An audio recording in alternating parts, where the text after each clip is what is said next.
our 2 new judges lost 2 people. Right. Did you give them any advice beforehand? No, and I wouldn't read too much into that. I know Shaq was worried about losing 2. I mean, she was like, what if 2 go home? And I was like, hold on, we'll see what America thinks. And who cares at this point? They've done their jobs. You know, they were 80+% of the way down this season, and they've been so great to so many people and have given them all so much help through the battle rounds and the blind auditions. At this point, really, top 10, top 12, they're pretty good. So I think a lot of this was like, there you go, Vito, there you go. You know, let the bird fly, and Garrett Gardner and those guys are going to be all right. I'll tell you what happened tonight. Normally, I know right before the show I look. And sometimes I don't like to do that because I like just the naturalness of my own.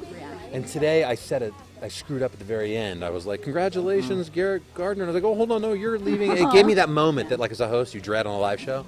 So, but next week I guess I'll probably go back to learning, making sure I know.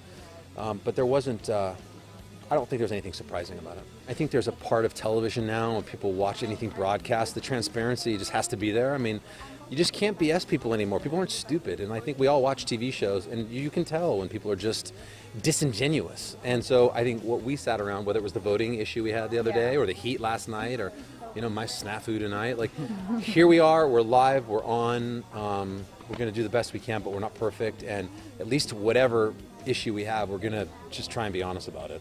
Honestly, just having the job is like crazy for me. I don't come from, honestly, I mean, like, I saw you in TRL and I was no, just no bullshit. I honestly, I don't come from any, money. I never wanted to be in television. I'm from Santa Monica.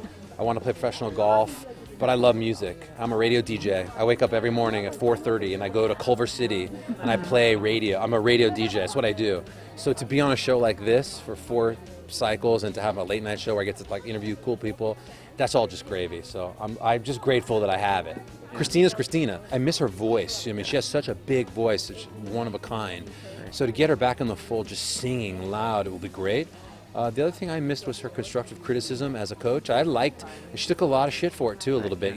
She might deliver the news in a way, depending on how she feels that moment, that could rub America the wrong way in that moment. But she embraces the good and bad. She'll be the first person to tell you that. I've missed a little bit of that constructive criticism. I think the artists do too, if you asked any of them. That's not to say that we were too soft this year, but I think a little bit of that edge in the mix is great. Because not everything in every moment can be just amazing. Yeah. Would you like to actually see Shakira and Christina working together? I like to see them together, them back at different times, any way to get either of them. I think the show's going to be on this network for a long time. Yeah, and I think we're going to have our stable of coaches that are in the family, and I think they're going to rotate in and out for a while.